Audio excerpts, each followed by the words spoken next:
Nagluto ako ng pangulam nako na hipon. Daghan na nga nag-ingon nga kini nga hipon mahal daw ang presyo ani. Kini nga hipon nga akong giluto wala ako'y gasto ani bisan og piso. Kaya ang pagkakuha nako ani ako lang ning gipamana sa may sapa. Ug wala nako makuha ibang video kaya sa pagpanan nako ani kay atong tungura kusog man ang ulan. Ug tuod man kinaubagahan na nako kini siya giluto. Ug ako kani siyang naluto sa tuno sa lubi. Ug sa pagtilaw pa nako, sabaw pa lang ulam na. Ako dayon siyang gibutangan og dahon ug kamunggay.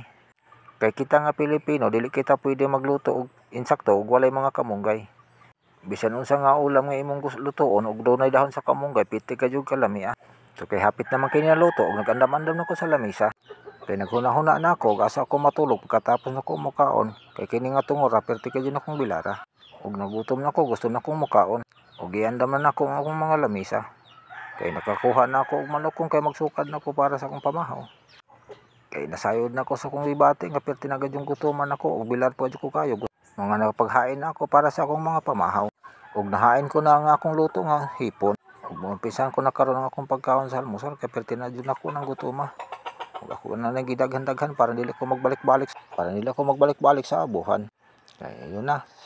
Naisipan ko na nga sakto na ni ug sabaw lamang gani akong gidung-dugang kay kini ang sabaw nasayod ko ang sabaw nga perti gad kini lamia sa sabaw sa hipon. Ug ayun na nga ako naghain na sila sa lamisa ug nilagay ko na at wala pa kong kanin at napadami ko pa paglagay ang mga plato dahil naisipan ko nga ako lang pala mag-isa. Sa isip ko naman akala ko madami pa kami sa pamilya, wala naman si ate, wala naman si kuya, wala naman si nanay, wala naman si papa at ako lang nag-isa dito sa bahay at ako lang may nagluto lang nagsulo-sulo ako sa pagluto dahil ako lang mag-isa talaga sa bahay. Guys, giagda ko kamo sa akong gamayng grasya, halin na kamo kaon na ta. Ug kali guys, daghang salamat sa inyo sa pagpanood niyo sa akong video.